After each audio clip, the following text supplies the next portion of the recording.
In with Lisa, what apologies have we received today, please? Councillor Rhonda Roberts, Councillor Mark Young and Gareth Owens. I believe we've got Matt Powell here representing the monitoring officers. That's great. Is anybody aware of any other apologies that we haven't received? No, I can't see any hands being raised. So we'll go on to item number 2, which is declaration of interests. Does anybody have any declaration of interest to make? Can't see any hands being raised. So we'll go on to item 3, which is notice of urgent matters. I haven't received any notice of urgent matters, so that does not apply. So we'll go on to the minutes of the last meeting, which was held on the 16th of June of this year. So we'll deal with them in terms of accuracy to begin with. Page 1, page 2, page 3, page 4, page 5, page 6, page 7, and page 8. I can't see any hands being raised, so I presume that everybody is happy that they're a true and accurate record. Thank you, Lisa. So can I have somebody propose that we accept them, please? Thank you, Gareth. Thank you, Anthony. Will you all show that you agree, please? Diolch yn fawr. So we move on to item number 5, matters arising from the minutes of the last meeting. I'd like to raise one under item 7 of the last meeting, refers to the presentation we had from the Chief Fire and Rescue Advisor and Inspector for Wales in relation to his report on the effectiveness of response to domestic dwelling fires. And it was said, it was noted in the actions that there would be an action plan formulated to deal with the recommendations arising within his report. Is it possible to have an overview of where we are with the action plan, please? Yeah, I can give that, Chair. Thanks, Justin. I'll say that we're making steady progress and meaningful progress against the recommendations, but there's definitely more that we can do.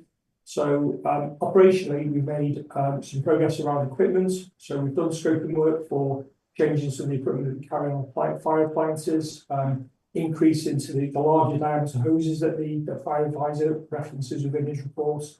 And we've also fitted 5 of our fire appliances with flow meters, which will lead us into sort of different firefighting tactics in future. We've also made budget provision for future appliances to be retrofitted with that equipment as we move forward. So we've added that into our annual budget. And we expect by the end of this year, we'll have 10 appliances fitted with that kit. Since the last discussion, we've now established a working group which will respond directly to these recommendations, and will do a gap analysis and sort of basically come up with that detailed plan so that we can change not only our operational policy, our training, and also what further equipment we want in the future. So I'd say we are making progress against the recommendations, albeit it will take a bit of time. The advisor himself, references the challenges around resourcing, and clearly that's something that we have to work around to satisfy recommendations in the report. Thank you for that update, Justin. Are there any other matters arising that members wish to raise from the minutes of the last meeting, please?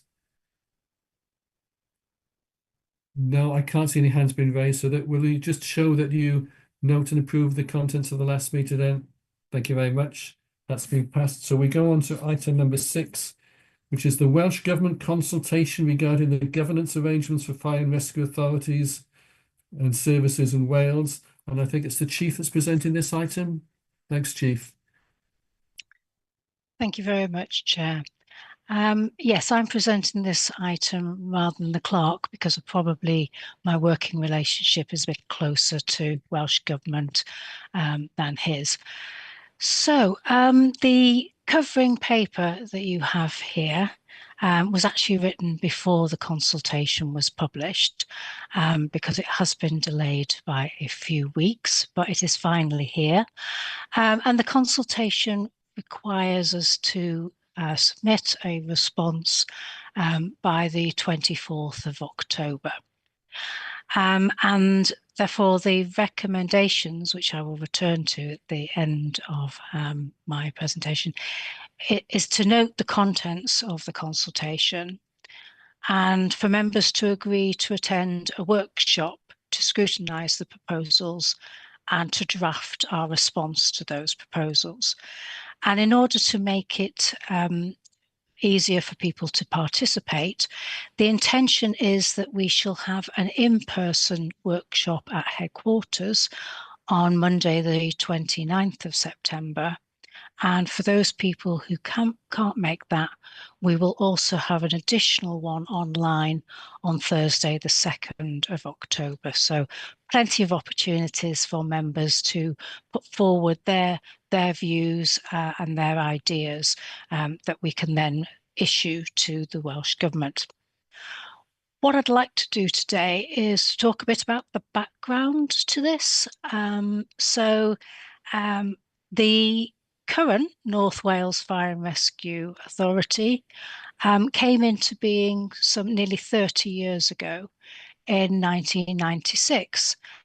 And that was the combination of the old Gwynedd and Clwyd Fire and Rescue Services. And they legally came together under what was called the Combination Order. And in this Combination Order, it set out how it should be governed under a fire authority, and it set out the funding arrangements. And in many ways, it was quite simple. This was the fire and rescue service for 6 local authorities that were coming into existence. So all 6 would contribute to the cost of their fire and rescue services, and it would be in proportion to the population in each of those counties.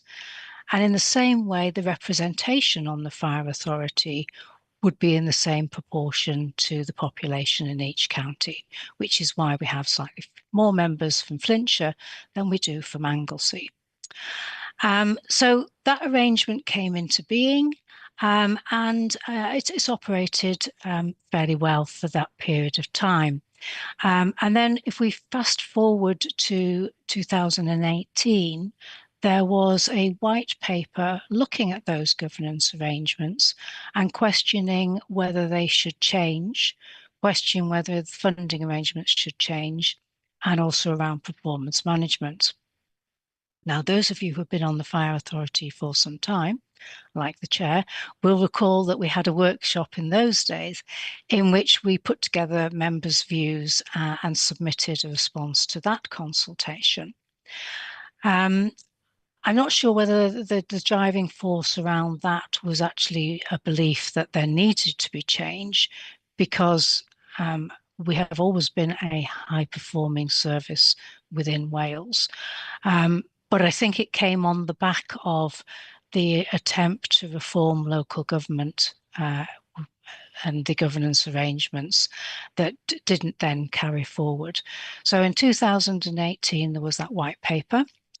And at the end of that, it was decided that we would continue with the current arrangements for fire authorities, but further work would be done around funding and around performance management. Now, of course, we all know what happened in 2020 with COVID, so a lot of that work just didn't take place. So let's move forward to 2024. The decision by Welsh Government to intervene in South Wales Fire and Rescue Service on the back of cultural issues and concerns around governance. They decided that intervention should take place. They disbanded the Fire Authority and replaced it on a temporary basis by 4 commissioners. Now, those commissioners have done their work, and the question has now got to be answered: what will they be replaced with? And that's where we come to this consultation now. So it is an opportunity to move away from what we've currently got, but because of the time constraints, as we are only too well aware, there will be an election in Wales in May. And therefore there can't be any changes to primary legislation. So any changes has to be within the remit of the current combination orders.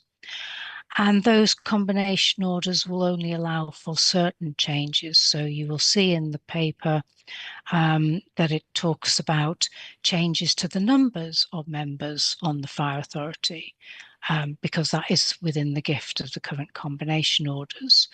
It also talks about co-opted members and appointments, because that also is allowable.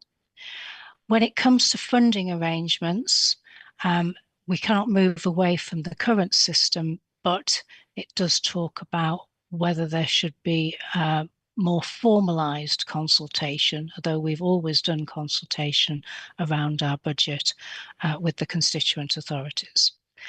And there was also discussions around what the new inspection regime, or a form of performance management, will be to the new fire and rescue service authorities. So it doesn't go as far as perhaps some people would like, but it is all doable within the timescales and under the current combination order. As I say, it's important that we have enough time for members to be able to unpack all the implications of these proposals, and that's why we're intending to have the workshops.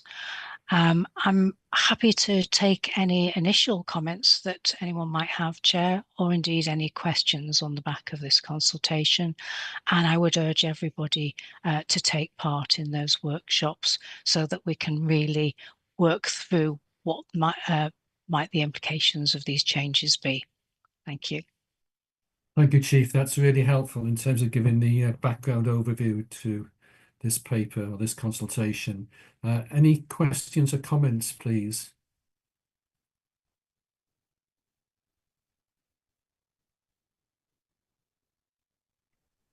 I can't see any hands being raised.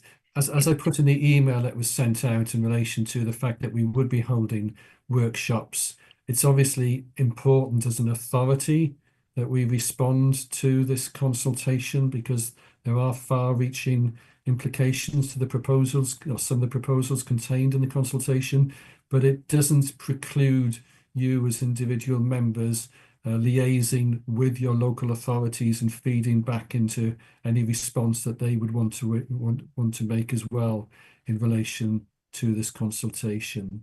So if there's no hands being raised, I'll just refer you to the recommendations. Chief, do you want to come back in with those? Yes, if I could, just really so that members are aware that when I presented the same paper to the audit committee this morning, there were questions around, does this mean that there might be one fire and rescue service for the whole of Wales? And the other question was, does it mean that we could be moving to a precepting? And I think it's clear that although both of those options are not off the table, they're not, there isn't the ability to do it under the current combination orders. And I believe also, Helen, you know that the Section 151 officers for the councils are preparing a response. They've been tasked with doing that on behalf of the councils, haven't they? I believe so. My understanding is the Section 151 officers are all meeting to fully explore the potential around the consultation, and certainly the head of finance, the treasurer and myself will be meeting with them prior to the submission of a full response. Thank you, Chief. Thank you, Helen. So the two recommendations before us are that, number one, we note the contents of the consultation. Number two, agree to attend a workshop to scrutinise the proposals and submit a response drafted on behalf of the authority, setting out members' views regarding the proposals. Can I have a proposer and a seconder, please, for those recommendations? Thank you, Sharon. Thank you, Gareth Roberts.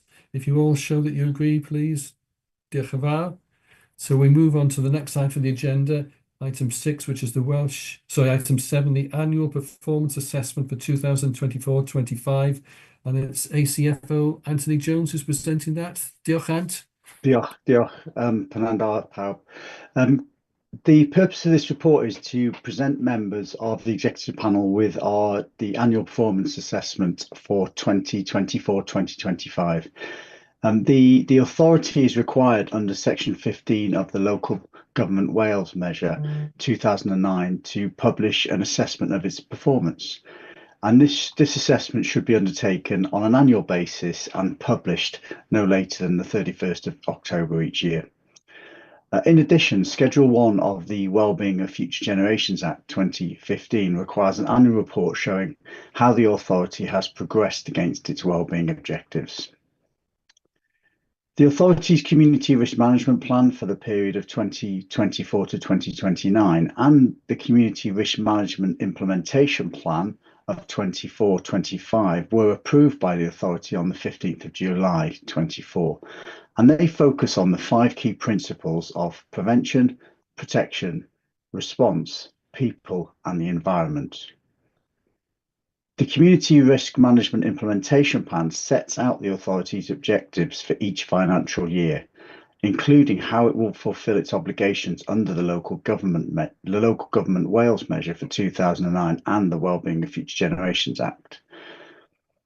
The annual performance assessment for 2024-2025 is contained as Appendix 1 to this report, and it's providing an overview of the activity for the full year and confirming progress against the authority's stated objectives and the 5 principles within the CRMP.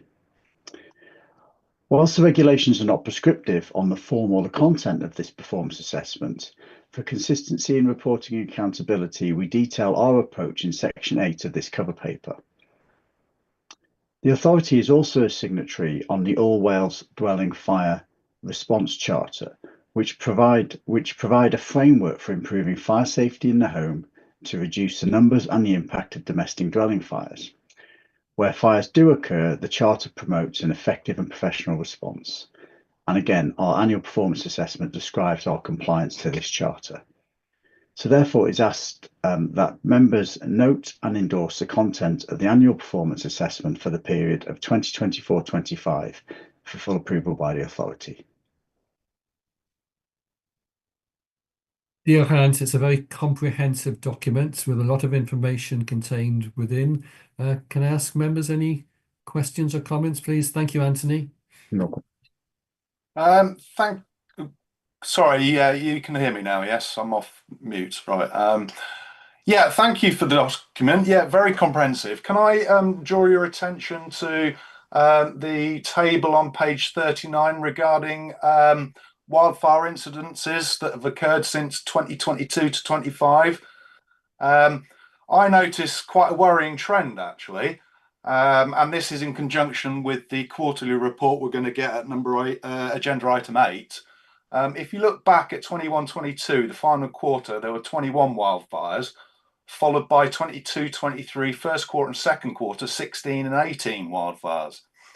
Last year, we had 40 in total, which 35 were in the final quarter. This year, we're going to be reported on that 25 wildfires were in the first quarter, when it was only 1 first quarter last year. And if you go into the second quarter, 22-23, they're reporting 18, which is the current quarter we're in at the moment that we won't get the report to till the next meeting. Might I suggest we may be over 18, probably heading towards 20 or 30 already.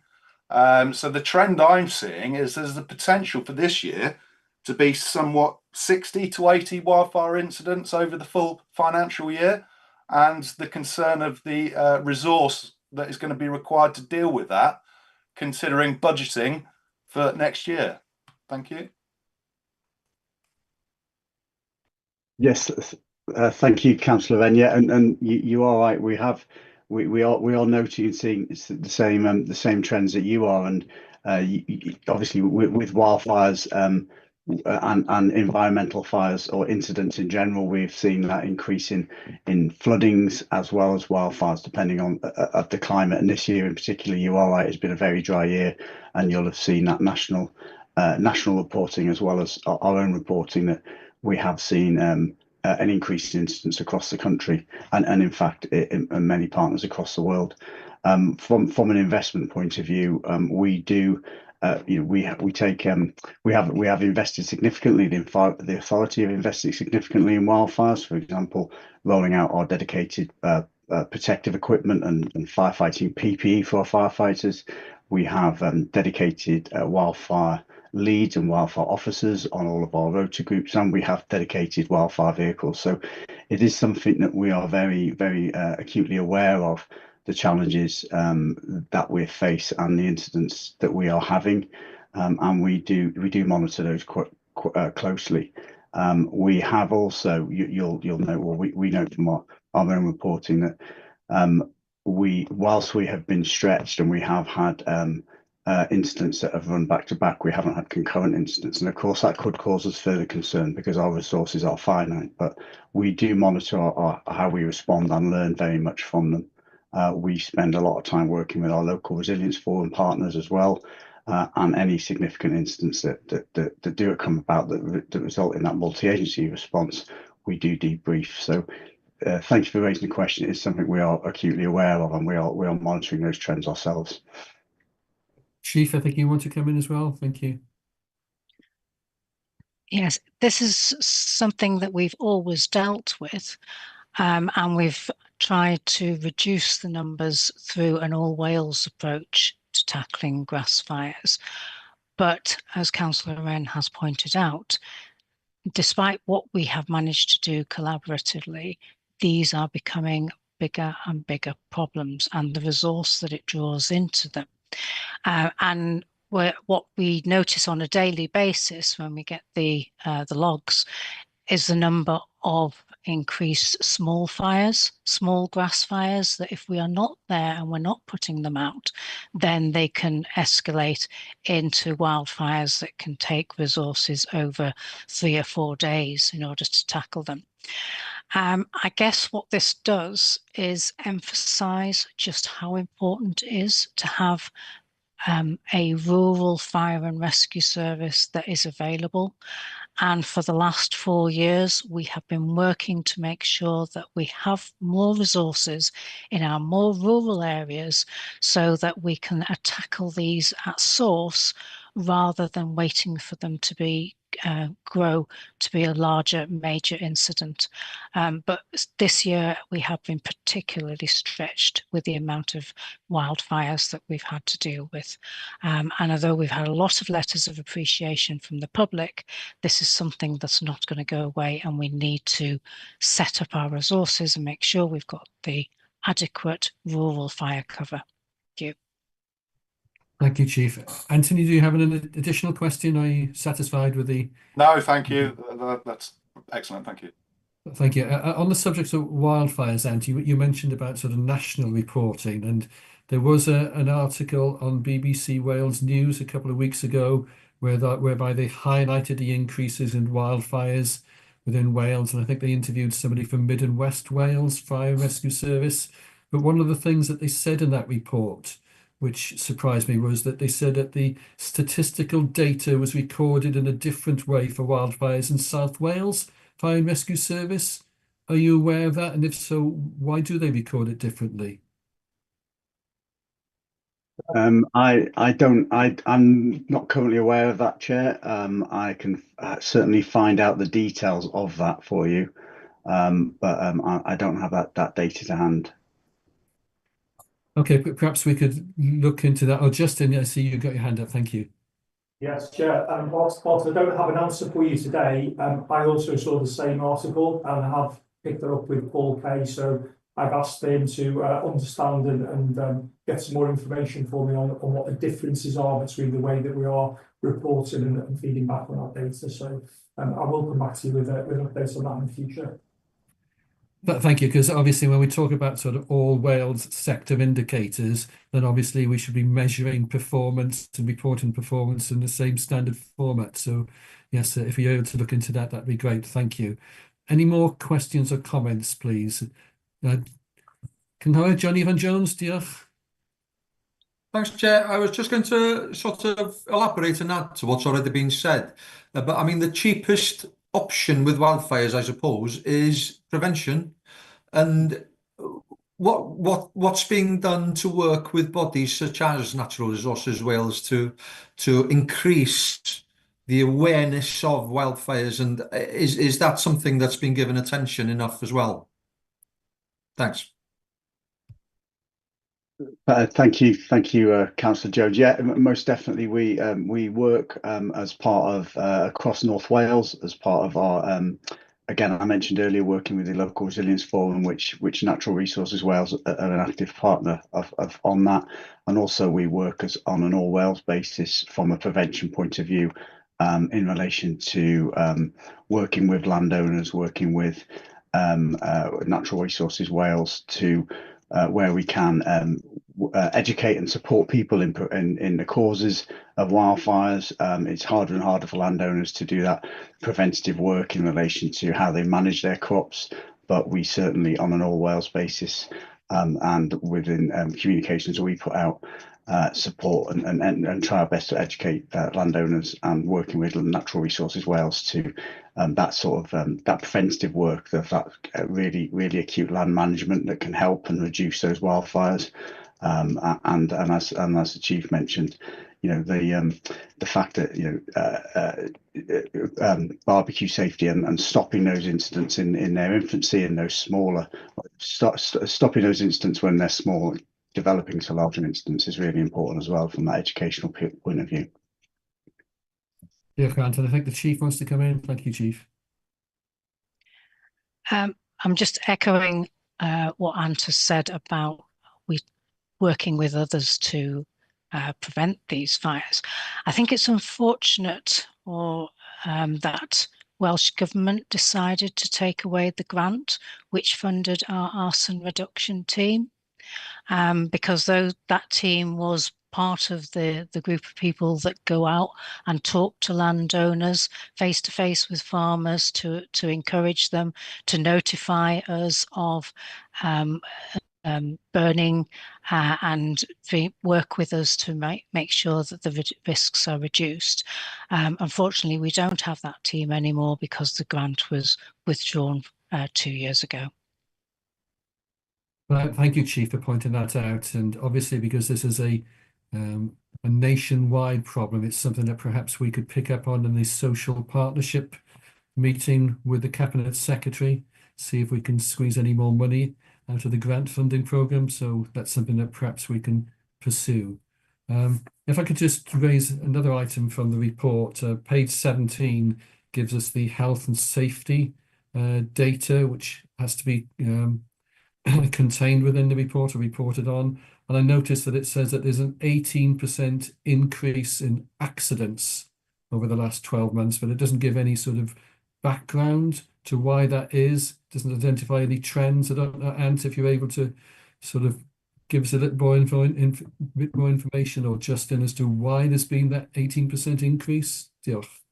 Certainly, Chair. Yes. So actually, that increase is due to vehicle damage within our red fleet, and it's when travelling forward. So we've spent an awful lot of time and education with our staff in relation to reversing incidents, specifically in our red fleet, so our fire engines and our fire appliances, and we've seen quite a significant reduction there. But this is just to reassure members, it is when our staff are driving on blue lights but at slow speed, so knocking wing mirrors, wheel arches and the like on trees and rocks, and those low speed manoeuvring, such as parking and turning. So we have seen an increase, and now we are identified that. We have our driver training school have prepared a presentation using that data to support the education of our drivers, and those low speed manoeuvring incidents, or those incidents when responding on blue lights where the vehicles are coming in contact with the likes of rocks and branches and trees. Thank you for that, Ant. Any other questions or comments from members in relation to the report, please? No. Before we move to the recommendation, I'd just like to sort of point out one thing in terms of, I think, which is very sort of positive in relation to the report. Under the all Wales sector indicators, it refers to the number of dwelling fires attended where a smoke alarm was not fitted. And within North Wales, there was only 12.43% of cases where this smoke detector wasn't fitted. In Mid and West Wales, it was 47%, and in South Wales, it was 34%. So it just shows you the good work that's been done in terms of safe and well checks and getting smoke detectors fitted. And so I think that's a really positive, good news story that's worth highlighting. So the recommendation before you is that we note and endorse the contents of the annual report. Can I have a proposer, please? Thank you, Anthony. A seconder? Thank you, Carol. If you all show that you approve the recommendation. Diolch yn fawr. So we move on to the next item on the agenda, which is item 8, which is the performance monitoring report for Q1 of this year. And I think it's Mike Plant that's introducing this. Diolch yn fawr, Mike. Diolch yn fawr, Cadeirydd. Thank you for the privileged opportunity to deliver this report for the quarter of the 1st of April 2025 to the 30th of June 2025. So members will note that the purpose of the report is to provide the executive panel with an update on the performance of the period just mentioned, and how that update reflects the 5 key principles in the community risk management implementation plan that ACFO Jones has already mentioned as being people prevention, protection, response, and the environment, and to see how they, if there are, and to provide comments on any emerging trends and future actions. So compared to the same period in 24-25, we'll start off in paragraph 2, that the fire incidents have increased to 712, with them being 417 previously. And while this does present an overall increase of 70.7%, it's broken down further on page 9 of the report in that primary fires has grown by 24%, but the main reason for growth is the secondary fires we've already mentioned. Have grown 130%. Members will note that we've already discussed that an increase in secondary fire reflects the dry weather conditions that we've had.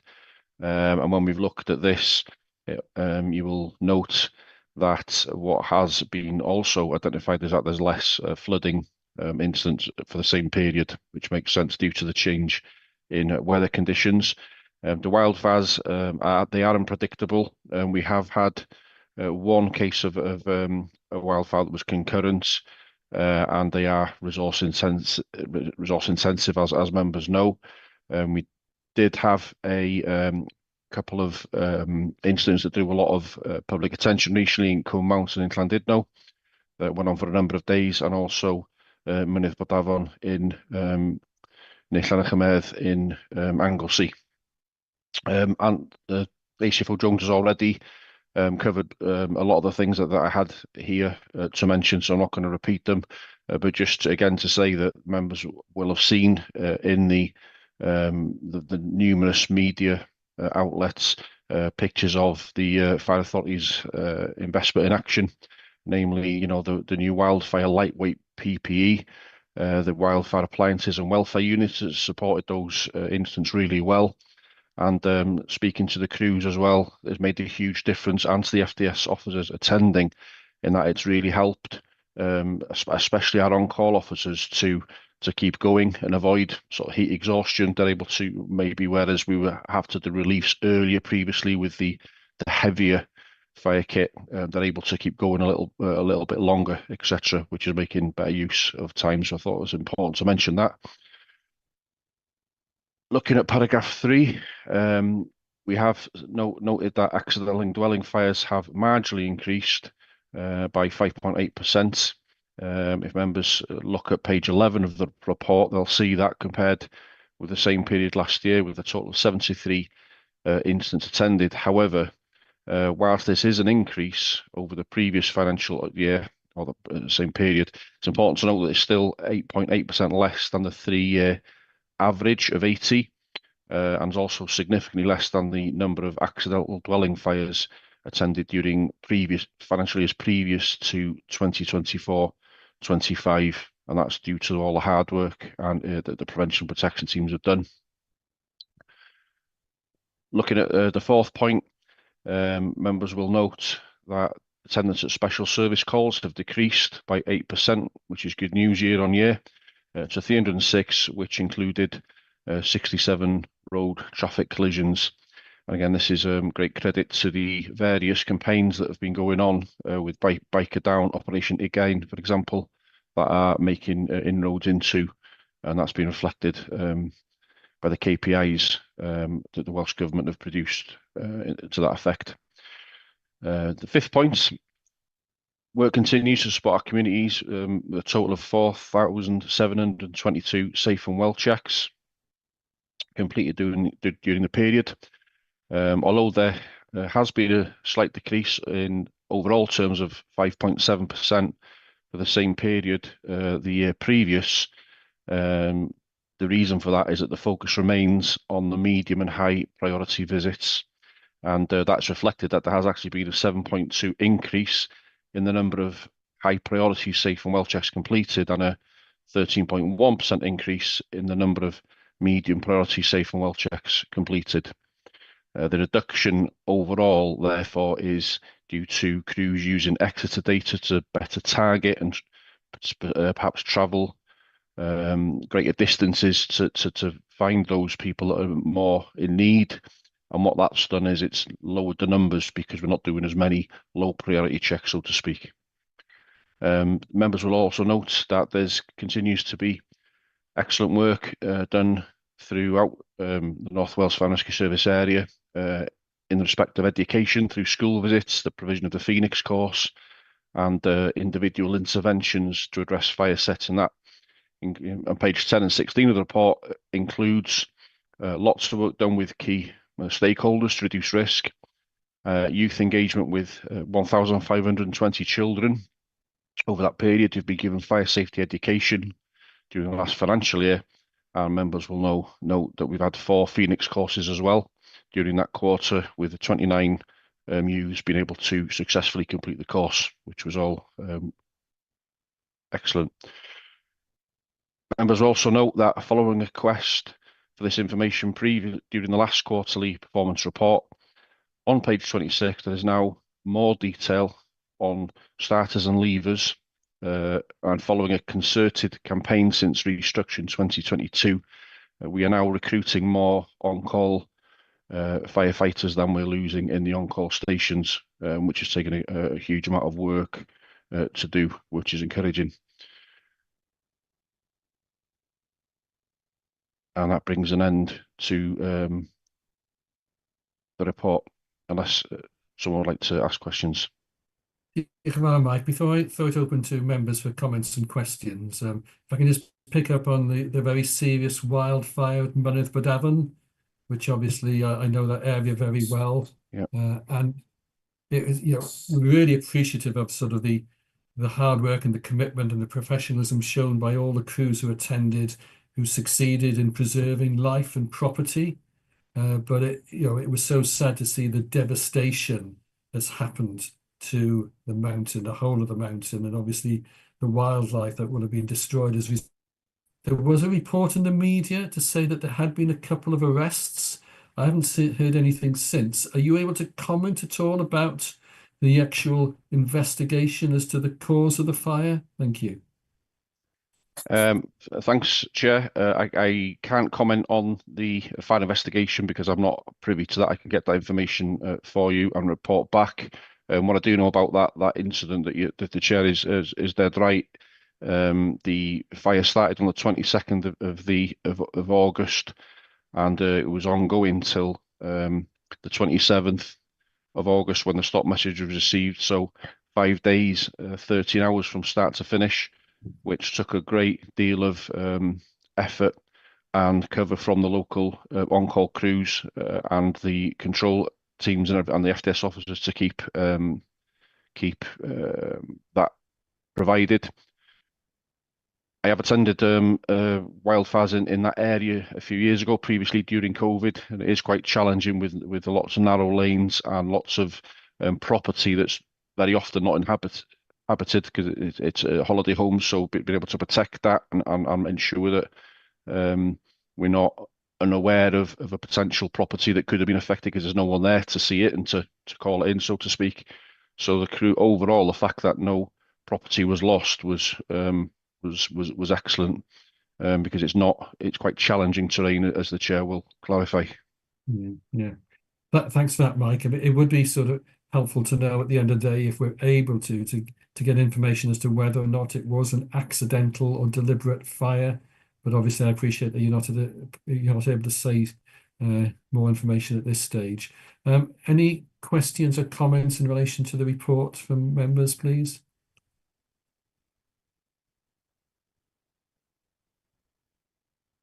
Cynghorydd John Ifan, diolch. Diolch, Don. I was just going to mention engaging with 1,520 children. If we're talking about North Wales, where last count is something like 130,000 children up to 17 years old in North Wales. This is, and maybe wildfires and things like that are something that we relate more with barbecues and camping and the younger generation, perhaps. Although we can't generalize like that, but is sort of 1% or 1.1% of children being reached? What can be done to improve that? Certainly, Councillor Jones. What I would say about that is that that target, what I neglected to reflect, is that was achieved despite one of our fire safety educationalists being on maternity leave. One of the individuals that does go into the schools and engage with youth, etc. So it's still a large amount, but it potentially could have been larger if that wasn't the case. There have been other campaigns that I'm aware of where local prevention protection officers have worked with partner agencies in Anglesey, for example, in the Newborough Forest area, to go and in fairness, it has led to some enforcement and to actually beaches being closed off because people were utilising barbecues when our staff were going and telling them, advising them not to, as part of rough camping, etc. So there has been a lot of other work that's been done targeted locally, target hardening, etc. But totally agree that to continue to educate the youth can only help in driving these numbers down further. Okay, brilliant. Thank you. Mike, you referred to the data in relation to the safe and well checks, and it's pleasing to note that there's been an increase in completing the high priority safe and well checks within the target period. And members will remember that we did specifically ask for data in relation to how many times we were actually reaching the target, which wasn't contained previously. Now, if I read the charts correctly, it's saying that 68% of high priority cases have been actually completed within the target time. I don't know if that's a good figure or a bad figure. Do we actually have a sort of a target as to what percentage we actually want to achieve within the sort of the set time? I'm not sure if anyone else wants to come in there. I'll try to speak on behalf of Paul Kay. When I've spoken to him previously about that, obviously you'd like to try and get that figure higher. Some of the individuals that are on that list are quite challenging in that they may be referred by family, friends, agencies, whatever. Some of them may have mental health issues or mobility issues, etc. And sometimes it's a case that our staff doing their best to contact them, and they either don't come to the door or won't answer the phone, etc. So then they have to be a bit more innovative in trying to find ways to access them. So they're the right people definitely to try to interact with, but sometimes it's challenging. Justin, do you want to come in? Thank you. Yeah, I suppose I'm just going to echo what Mark's saying there is that we'd really like to get that down to zero, so nobody is on our list.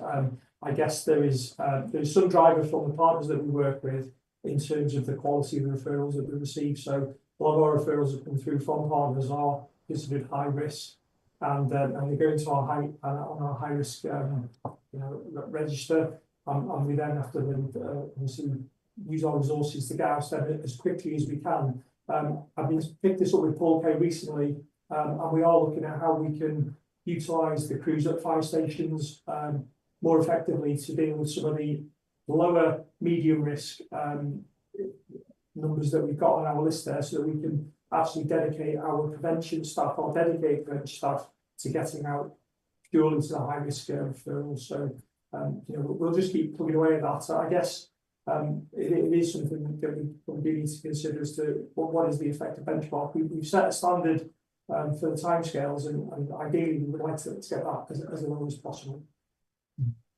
Thank you for that, Justin. Certainly, I think members would like to see that figure get going up and up in terms of hitting that target. So we'll monitor that for Q2, and hopefully the results will be even better. Any other comments or questions from members, please? I can't see any hands being raised. So the recommendation was that we note the contents of the report. Can I have a proposer, please? Thank you, Geneva, and thank you, Chris. Will you show that you approve the contents report? Diolch yn fawr. So we move on to item number 9, which is the biodiversity report and plan for endorsement and approval and recommendation. And it's ACFO Helen MacArthur who's presenting this. Diolch, Helen. Diolch. I guess this report actually builds on some of the discussions we just had around the wildfires. And what we're seeking is endorsement of the Biodiversity and Ecosystem Resilience Report, which is a 3-year report looking backwards, and also our Biodiversity Action Plan, which is a 3-year action plan for the future. We are required to publish both of these as part of the Environment Wales Act. That Act places a duty on us to maintain and enhance biodiversity in our activities, and also the Wellbeing of Future Generation Act mandates us to consider a resilient Wales. And if we also look to the future, there's a forthcoming environmental bill whose objective will be to halt and reverse biodiversity decline. So really quite a complex environment. So in terms of the achievements that we've made over the last 3 years, we've changed our firefighting phones to less environmentally problematic ones. We've also looked to initiate a trial in palm oil-free HVO, and subject to that being successful, that will be rolled out across our organisation. We've also looked at enhancing the habitat, where we've created pollinator-friendly habitats at 8 of our fire stations, and also installed Swift nest boxes at 2 of our stations on training towers. In addition to that, we've undertaken a tree inventory and conducted an ash dieback risk assessment for all 47 of our sites, and we've also embedded biodiversity co-benefits into our core decarbonisation plans. That covers everything from heat, power, fleet, waste management. In terms of what we're hoping to do in the future, we're looking at greening our stations, and that programme will convert at least 15% of our mown grassland to wildfire meadows, and we'll also look to native tree planting towards March 2028. Where we do identify the need to replace trees with ash dieback, we'll replace 2 trees for every 1 tree removed, and they'll be native trees. Additionally, biodiversity net gain will be embedded into our capital programme, so where we do any activities on our capital scheme, we'll look to improve the biodiversity. Importantly, it's about embedding biodiversity within our day-to-day business and our thinking, and all of our staff will look to complete an e-learning module to raise awareness. And across the organisation, we'll be looking at establishing a biodiversity champions network. So a lot of our actions might be perceived as relatively small, but they are the net gains across the service. So with that in mind, we're seeking approval of the biodiversity report and our plan, and endorsement for consideration by the full Fire Authority. Thank you, Chair. Thank you. And any comments or questions from members in relation to the report, please? Councillor Chris Hughes. Chris? Thank you, Chair. I very much welcome this report. I'm the biodiversity champion for Colwyn, and I'm also chair of Colwyn Bay Conservation and Environment Federation. So it's something that's close to my heart, and I really enjoyed reading the report. I think it's really positive, and we're certainly moving in the right direction. But a lot of people say, why do we need to bother with biodiversity? Well, it's something most of us have always done, actually, and people don't realize it. We maintain our gardens, we look after some of our parks, planting trees and things like that, and it's great to have a beautiful looking community. But it's also about ensuring that our pollinators are protected, all our food, most of our medicines, and the chemicals that we use on a day-to-day basis come from plants and other animals, and without that, we don't have that food, we don't have that lifestyle, we don't have those important building blocks of life. And so, it's something that's really, really important to me. My family, both my mother and father's families were farmers, and I know the benefits of to the farming industry of having a biodiverse area where pollinators can be attracted, and the impact that that can have on yields in farming. So I'm very much supportive of this, Chair, and I'd just like to thank everyone that's involved in producing the report. Thank you for those comments, Chris. Much appreciated. Anthony?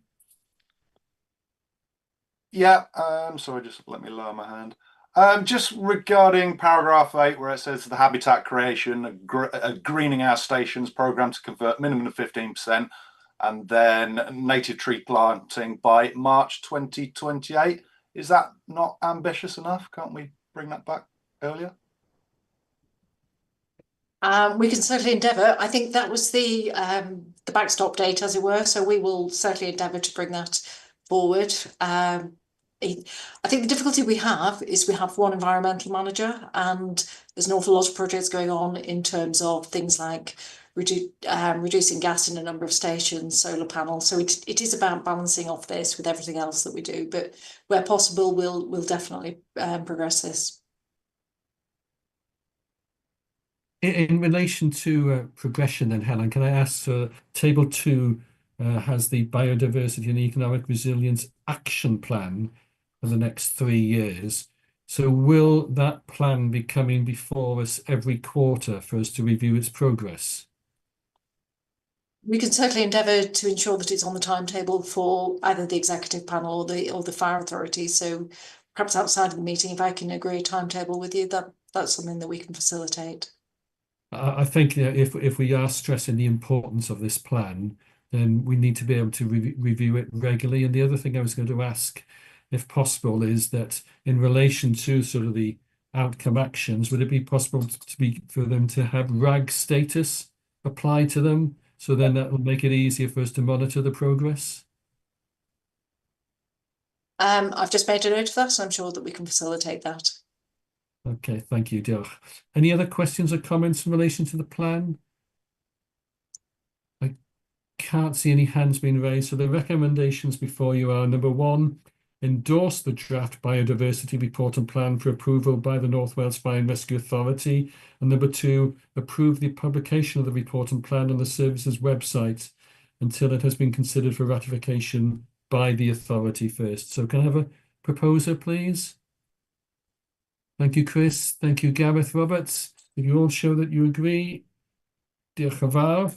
So the only other item was urgent matters, but there aren't any urgent matters. So that brings today's meeting to an end. Can I thank everybody for their attendance and contribution? Diolch yn fawr pawb. Hwyl fawr. Take care. Thank you. Bye. Bye. Bye-bye.